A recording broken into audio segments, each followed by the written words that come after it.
বঙ্গভবনে প্রধান বিচারপতির শপথ নিলেন জুবাইর রহমান চৌধুরী। রোববার সকাল 10টার দিকে তাকে শপথ পাঠ করান রাষ্ট্রপতি। আমি জুবাইর রহমান চৌধুরী বাংলাদেশের প্রধান বিচারপতি নিযুক্ত হইয়া এ সময় উপস্থিত ছিলেন প্রধান উপদেষ্টা অধ্যাপক মোহাম্মদ ইউনুস। এছাড়া ছিলেন সাবেক প্রধান বিচারপতি সৈয়দ রেফাত আহমেদ, অন্তর্বর্তী সরকারের উপদেষ্টা, ৩ বাহিনীর প্রধান ও সুপ্রিম কোর্টের বিচারক ও আইনজীবীরা। এর আগে সংবিধানের ৯৫-এর ক অনুচ্ছেদে দেয়া ক্ষমতা বলে আপিল বিভাগের এই বিচারপতিকে প্রধান বিচারপতি হিসেবে নিয়োগ দেন রাষ্ট্রপতি। এই নিয়োগ শপথের দিন থেকেই কার্যকর হবে।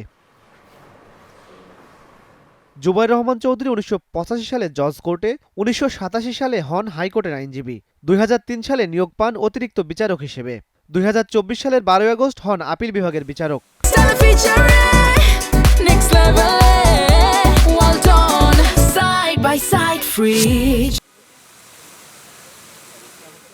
বঙ্গভবনে শপথ শেষে বেলা ১২টায় সুপ্রিম কোর্টে আসেন দেশের ২৬তম প্রধান বিচারপতি জুবাইর রহমান চৌধুরী। ছাত্র জনতার অভ্যুত্থানে ৫ আগস্ট আওয়ামী লীগ সরকারের পতনের পর পুনর্গঠন হয় আপিল বিভাগ। তখন দেশের ২৫তম প্রধান বিচারপতি হন সৈয়দ রেফাত আহমেদ। বাংলাদেশের প্রধান বিচারপতি নিযুক্ত হইয়া সশ্রদ্ধ চিত্তে বয়স ৬৭ বছর পূর্ণ হওয়ায় ২৭ ডিসেম্বর অবসরে যান তিনি। তারই স্থলাভিষিক্ত হলেন জুবাইর রহমান চৌধুরী। ইমন মাহমুদ, স্টার নিউজ, ঢাকা।